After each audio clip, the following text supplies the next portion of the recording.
تو بھائیو جہاں تک 10 محرم الحرام کے موقع پر عاشورہ کے دن یا محرم کے اندر واقعہ کربلا کو یاد کر کے رونے کا سوال ہے، اب یہ میری گفتگو بہت کریٹیکل ہے، یہ پوری کنکلوڈنگ گفتگو ہے. شاید اب اگلے سالوں میں اس طرح کے ایشوز کو ریزالو نہ کروں کیونکہ اب ریکارڈنگ میں آ چکے ہوئے ہیں. تو سیدنا حسین کے اس واقعے کو یاد کر کے اگر کوئی شخص روتا ہے یا کوئی پروگرام ارینج کرتا ہے اور اس میں وہ واقعہ یاد کروا کے لوگ روتے ہیں، اس میں کوئی قباحت نہیں بلکہ ثواب کا کام ہے، اور یہ میں اپنی طرف سے نہیں کہہ رہا، یہ خود نبی صلی اللہ علیہ وسلم کی سنت ہے. مسند امام احمد میں صحیح سند کے ساتھ جلد 1 صفحہ 85 پر انٹرنیشنل نمبر کے مطابق 648 نمبر حدیث ہے، صحیح سند کے ساتھ. سیدنا علی کہتے ہیں کہ ایک دن میں حضور صلی اللہ علیہ وسلم کی خدمت میں حاضر ہوا، آپ صلی اللہ علیہ وسلم کے چشمان کرم سے آنسو روا تھے اور حضرت حسین کو اپنی گود میں اٹھایا ہوا اور زار و قطار رو رہے.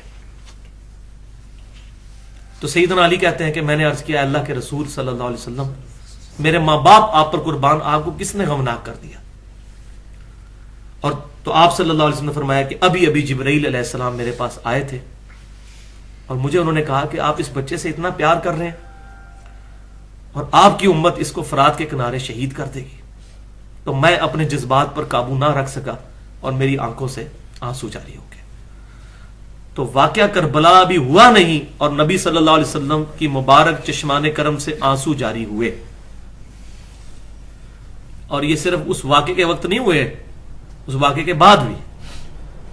آپ حیران ہوں گے کہ واقعے کے بعد کیسے، وہ بھی حدیث مسند امام احمد میں، مسند امام احمد میں صحیح سند کے ساتھ 2165 نمبر حدیث جلد 1 صفحہ 242.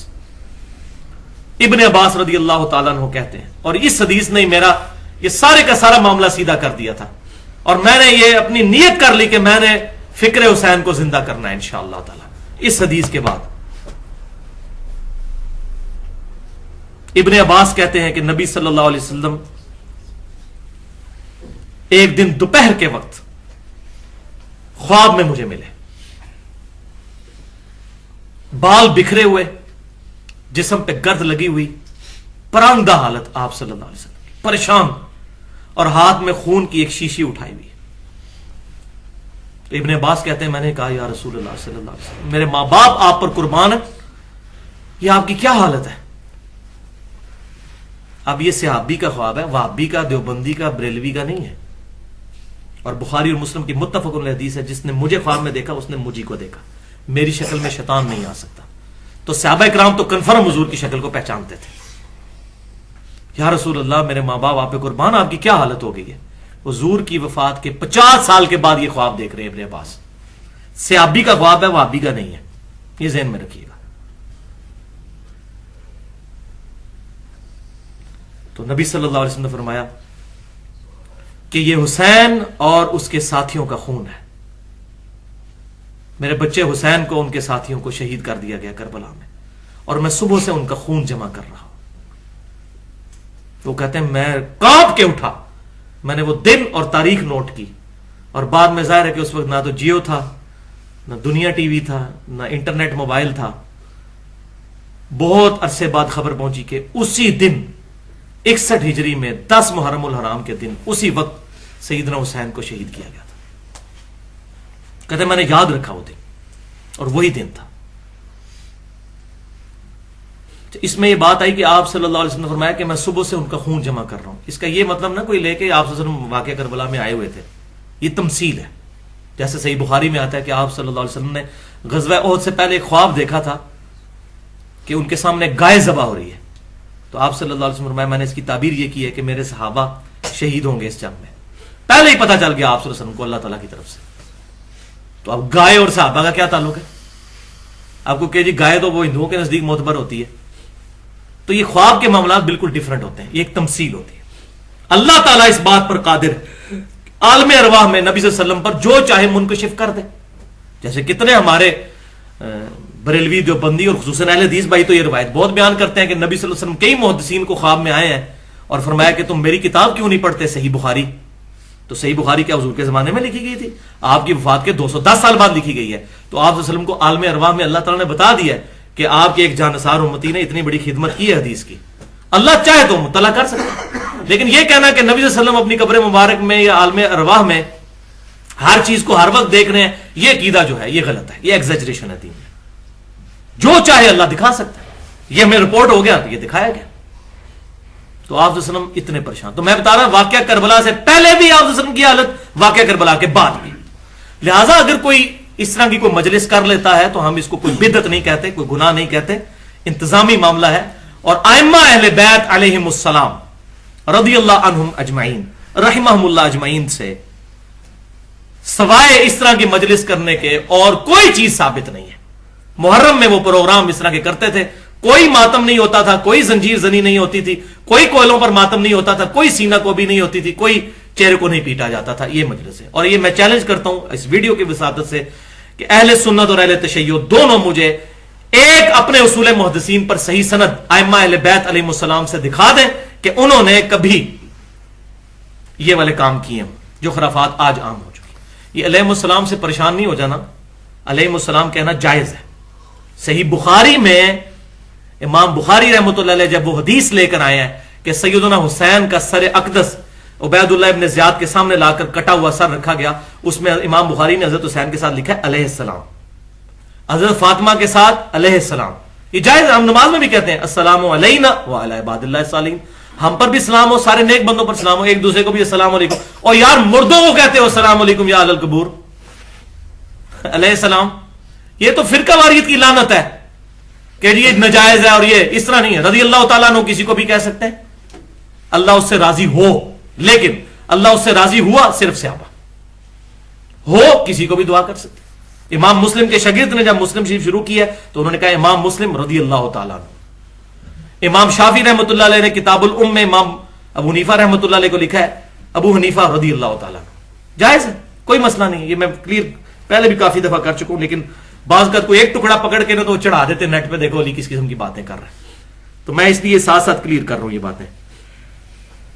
تو اب رہا معاملہ کہ غم کی وجہ سے اس مہینے میں شادی کو یا کسی خوشی کو حرام سمجھنا،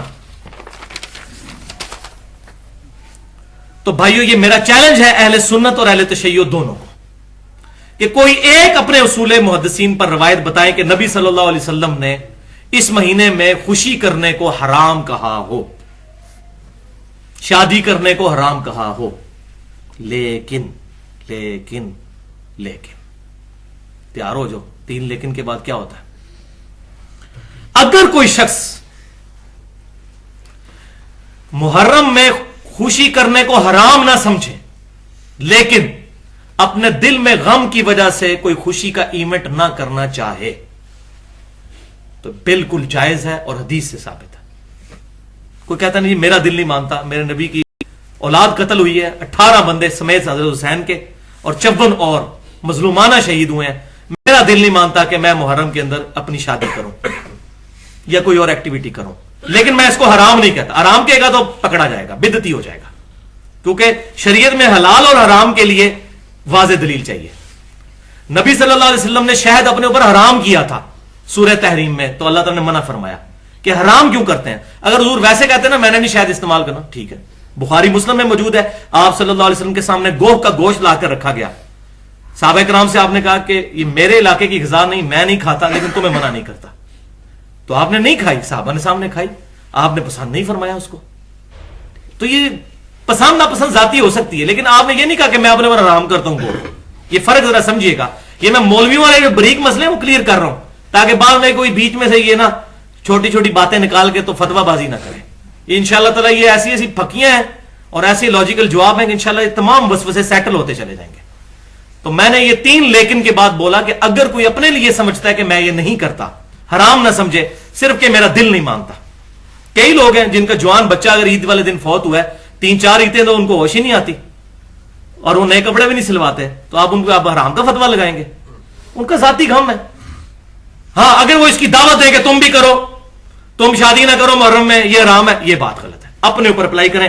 ثبوت صحیح بخاری سے دیکھ لیں، میں کہاں سے ڈھونڈ ڈھونڈ کے دیسے لینا، علی لوگوں نو دیساں دسدا ہے، کہنا نا علی ڈھونڈ ڈھونڈ کے تے دیسا اس طرح دی لے کے آندا ہے، تے بخاری میں لکھی ہے، میں نے لکھی ہے بخاری، میں ڈھونڈ کے لایا ہوں. صحیح بخاری انٹرنیشنل نمبرنگ کے مطابق 4072 نمبر حدیث ہے. غزوہ احد کے کتاب المغازی چیپٹر میں باب ہے حضرت حمزہ کے قتل کا بیان. حضرت حمزہ جو غزوہ احد میں شہید ہوئے تھے اور حضور کے اتنے لاڈلے صحابی تھے کہ نبی صلی اللہ علیہ وسلم اپنی وفات سے بھی 1 مہینہ پہلے غزوہ احد کے شہداء پر نماز جنازہ دوبارہ پڑھی آپ نے. اپنے ان جانثاروں کو حضور نہیں بھولے. 8 سال کے بعد 3 ہجری میں غزوہ احد ہوا, 11 ہجری میں حضور اپنی وفات سے 1 مہینہ پہلے دوبارہ غزوہ احد کے وہاں پر آئے قبرستان میں, اور احد کے شہداء پر حضرت امیر حمزہ پہ دوبارہ نماز جنازہ پڑھی, اور پھر آپ نے وہاں خطبہ بھی دیا جو میں نے ڈیٹیل کے ساتھ مختلف لیکچرز میں بیان بھی کیا. تو حضور صلی اللہ علیہ وسلم حریص علیکم بالمؤمنین رؤوف الرحیم. الحمدللہ الحمدللہ. تو اس میں حضرت حمزہ کا جو قاتل ہے وحشی, اس کا بڑا ڈیٹیل ذکر آتا ہے اس حدیث میں 4072 انٹرنیشنل نمبر کے مطابق صحیح بخاری میں قتل حمزہ والے چیپٹر میں. وحشی جو ہے جبیر ابن مطعم رضی اللہ تعالیٰ عنہ کا غلام تھا. اس وقت تو وہ بھی کافر تھے, بعد میں مسلمان ہوئے. دا میسج فلم میں بھی یہ سین فلمایا گیا ہے, اور حضرت عمر والی فلم میں بھی انہوں نے فلما دیا ہے, قطر والوں نے بھی, کہ وحشی کو لالچ دی گئی. نیزے کا اس کا شکار بڑا اچھا تھا. اس نے حضرت امیر حمزہ کو غزوہ احد میں نیزہ مارا. اس وقت وہ چیف آف آرمی سٹاف تھے اس فوج کے. حضرت عمر حضرت علی تو بعد میں منظر عام میں آئے ہیں. پہلا جو اللہ کا شعر ہے وہ تو حضرت امیر حمزہ شہید سید الشہداء رضی اللہ تعالیٰ. الحمدللہ ان کی قبر مبارک پہ میری حاضری بھی ہوئی ہے احد کے میدان میں.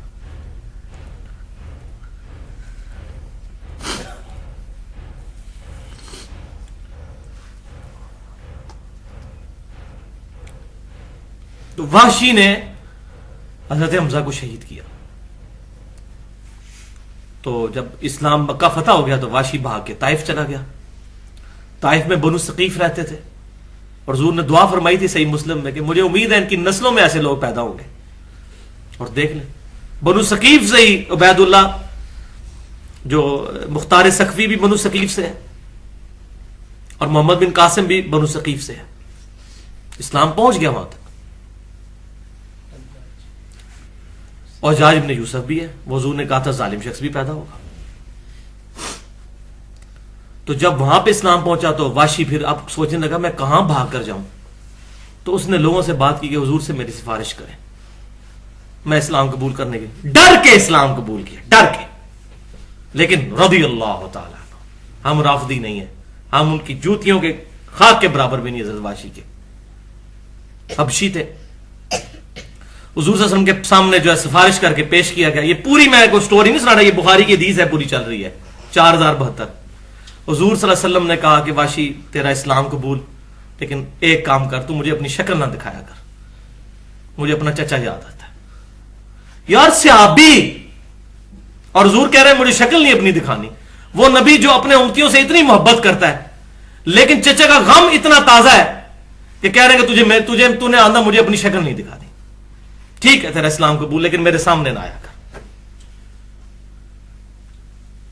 اب مجھے بتائیں حضرت حمزہ سے تو زیادہ ہی محبت تھی حضور کو حضرت حسین سے. حضرت حسین کے قاتلین اور یزید کی شان میں 10 محرم کو جمعے پڑھانے والے ناسبی غدیر خم کو بلا چکے ہیں. بس ان کو غدیر خم سنایا کریں صحیح مسلم کی کہ تم نے قرآن کو بھی چھوڑ دیا ہے, اہل بیت کو بھی چھوڑ دیا ہے, ایسے بدبخت ہو تم, غدیر خم کو بلا چکے ہو. افتؤمنون ببعض الکتاب وتکفرون ببعض. غدیر خم کے پہلا حصہ لے لیا جی, قرآن کے مطابق چلتے ہیں, اور اہل بیت کو چھوڑ دیا. یہودیوں والا عمل یہ, کتاب کے کچھ حصے کو ماننا کچھ کو نہ ماننا. پھر کہتے ہیں یہ کون سی اتنی اہم چیزیں, اہم چیزیں نہیں تو حضور نے کیوں کتاب اللہ کے ساتھ غدیر خم پہ ذکر کیا اہل بیت کا؟ یہ میرا نبی اس کو اہم کر کے گیا. تمہارے کسی مولوی کے سرٹیفکیٹ کی اور سعودی عرب کے کسی ملوکیت کہ کسی مولوی اس تنخواہوں پہ پلنے والے مولوی کے سرٹیفکیٹ کی ضرورت نہیں ہے ہمیں. ہم نبی صلی اللہ علیہ وسلم کے ماننے والے ہیں, کتاب و سنت کے ماننے والے ہیں. الحمدللہ. تو لیکن یہ ساری چیزیں اگر کسی کو دکھ ہے وہ ٹھیک ہے, لیکن افسوس تابوت نکالے جاتے ہیں, تعزیے نکالے جاتے ہیں, گھوڑے, اور یہ حضرت حسین کا ذوالجناح بھی نہیں ہے, گھوڑوں کے نیچے سے گزرا جاتا ہے. معاذ اللہ. زنجیر زنی ہوتی ہے. محرم کے مہینے میں تو ہتھیار ویسے ہی چلانا کافروں کے خلاف بھی حرام ہے, کیونکہ حرمت والا مہینہ ہے. اور حضرت حسین کے خلاف ان کی سنت پہ پھر عمل ہو رہا ہے. اور کسی یزید کو پکڑ کے ذبح کرنے کی بجائے اپنے آپ کو مارا جا رہا ہوتا ہے, اپنے جسم کو زخمی کیا جا رہا ہوتا ہے. ہونا تو چاہیے اس دن 8-10 ہزار یزید بھی قتل ہو, تاکہ ہمیں بھی خوشی ہو کہ یہ جو ملوکیت کے جو پنجے ہم پر گڑے ہوئے ہیں, یہ بدماش سیاست دانوں کے, یہ بھی ذرا جان چھوٹے. یہ میں صرف طنز کے طور پر کہہ رہا ہوں, ورنہ قانون کو ہاتھ میں نہیں لینا چاہیے. لیکن ایسا نہیں ہو رہا, دین بدنام ہو رہا ہے. اور نیشنل جغرافک والوں نے پکڑ کے وہ فلم بھی بنا دی ہوئی ہے ٹیبو. وہ پوری دنیا کے جو مذاہب میں جو لوگ عجیب عجیب حرکتیں کرتے ہیں نا, وہ سارا کوئی حضرت عیسیٰ علیہ السلام کی سولی والے واقعے کو یاد کرنے کے لیے کوئی سلیپ پہ چڑھ رہا ہے تو وہ کیل ٹھوک کے, تو ہر سال وہ چڑھتے ہیں, وہ دکھاتے ہیں جناب اپنے جسم پہ نشان باندھے, زنجیر زنی, بالکل سیم یہی چیزیں جو اہل تشیع, تو مجھے کہتے ہوئے شرم آتی, رافضیوں کے ہاں آ چکی ہیں.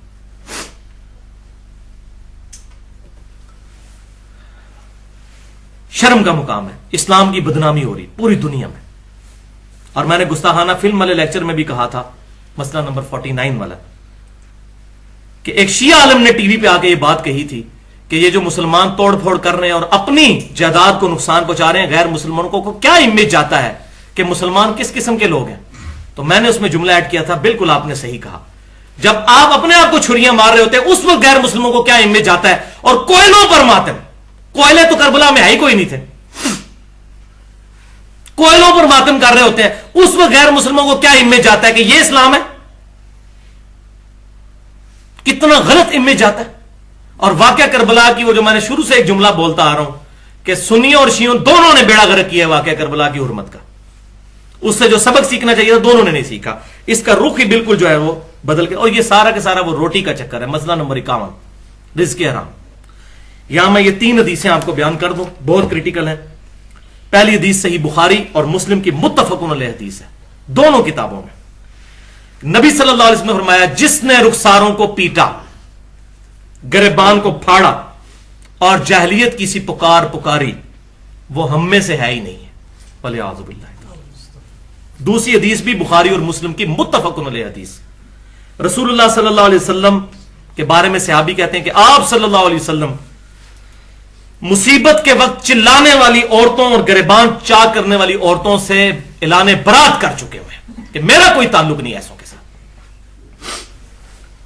تیسری حدیث صحیح مسلم میں کہ آپ صلی اللہ علیہ وسلم نے پہلی پیشن گوئی فرما دی کہ میری امت مسلمان ہو کر بھی 4 ایسے کام ہیں جاہلیت کے زمانے کے, یہ نہیں چھوڑے گی. نمبر 1, حسب نسب پر فخر کرنا کہ میں اونچے خاندان کا ہوں, یہ نہیں چھوڑے گی. اور یہ معذرت کے ساتھ یہ زیادہ تر سیدوں میں ہی آ چکا ہے. اور وہ کہتے ہیں اے امتیاں دی یہ گل ہے تو امتیاں دی یہ گل ہے. ہمیں امتی کہہ رہے ہوتے ہیں تو ہم تو بھائی آپ کے امتی تو نہیں ہیں, ہم نبی صلی اللہ علیہ وسلم کے امتی ہیں. امتی تو آپ بھی ہیں, ٹھیک ہے, آپ کا مرتبہ اگر آپ اوبیڈینٹ ہیں تو ہم سے بڑھ کر ہے, لیکن اوبیڈینٹ نہیں ہے پھر نہیں. دوسرا, نسب میں تان کرنا. ہمارے پنجاب میں تو بہت زیادہ رائج ہے, نائیاں کا منڈا ہے, لوہارا کا منڈا ہے, نسب میں تان کرنا کسی کے. نمبر 3, ستاروں کے ذریعے بارش طلب کرنا. یہ تو اب ٹی وی پہ آ رہا ہے, وہ ستارے دیکھنے والے حساب کتاب لانے والے لوگوں کو بلایا ہوتا ہے, اور وہ جناب جو ہے وہ قرآن کی آیات پڑھ کے اس کا مطلب جو ہے وہ قرآن سورہ شورا میں جو آیت ہے کہ جو تمہیں مصیبت پہنچتی ہے فبما کسبت ایدیکم, یہ تمہارے ہاتھوں کی کمائی ہے کہ تم نے برے کرتوت کیے تو اللہ کی طرف سے عذاب آیا تم پہ. تو کہتا ہے یہ دیکھیں ہاتھوں کی کمائی ہے, یہ لکیروں کا ذکر ہے قرآن میں. یہ دیکھیں یہ جاہلوں کا حال, قرآن سے لکیریں ثابت کر رہے ہیں. اعلیٰ اس میں نہ چاہیے تمہاری لکیروں کی وجہ سے, یہ نہیں ہے تمہارے ہاتھوں کی کمائی, یہ تو محاورہ ہے عرب کا. اور چوتھی چیز آپ صلی اللہ علیہ وسلم فرمایا نوحہ کرنا.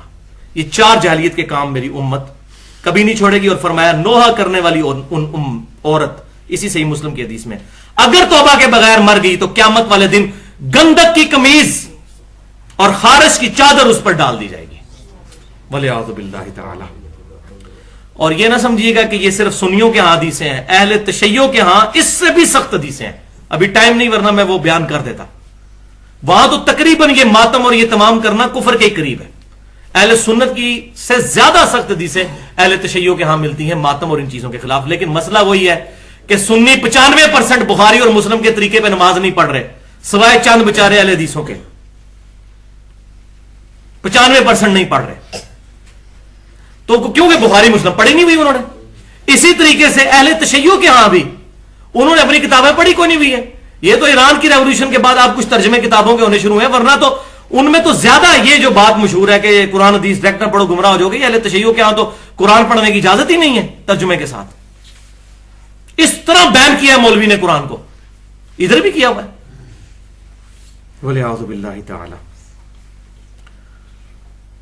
تو یہاں پر میں وہ بات بھی تلخ کر دوں جو پہلے بھی کافی دفعہ کر چکا ہوں کہ جو جلسے جلوس ہو رہے ہیں نا بھائیو، جلوس روڈز بلاک کر کے، ٹریفک کو بلاک کر کے، یہ جو انڈیا پاکستان کا گندا کلچر کہ جب تک ہم روڈ پہ نہیں آئیں گے ہمارا پروٹیسٹ ریکارڈ نہیں ہوگا، 8-10 مریض نہ مر جائیں جب تک جو ہے ایمبولینس کے اندر ٹریفک کے پھنس جانے کی وجہ سے. یہ مذاق نہیں ہے، ہم نے خود دیکھا ہے یہ چیزیں. کئی دفعہ تو عورتوں کی ڈلیوریاں جو ہے نا وہ رکشوں کے اندر یہ پاکستان میں ہو چکی ہیں، خبریں آ چکی ہیں صرف ٹریفک کے بلاک ہونے کی وجہ سے. کوئی اجازت نہیں ہونی چاہیے، نہ بریلویوں کو اجازت ہو 12 ربیع الاول کا جلوس نکالنے کی اوپنلی سڑک پہ. میں یہ نہیں کہہ رہا سرمنی منانے کی، وہ بات الگ ہے. نہ یہ ابھی جس طرح چند خوارج نے یکم محرم پہ حضرت عمر فاروق رضی اللہ تعالیٰ کا دن منایا ہے، ٹھیک ہے، اور 12 ربیع الاول کو وہ بدعت کہتے ہیں، یکم محرم منایا ہے شیعوں کے بوس کی وجہ سے. یا شیعہ 10 محرم کے اوپر یہ جو کچھ کر رہے ہیں، کنٹرول انوائرمنٹ میں کسی گراؤنڈ میں اجازت دیں، اپنا پروٹیسٹ ریکارڈ کریں، جو مجلس کرنی ہے یا کوئی پروگرام کرنا ہے کسی مکتبہ فکر.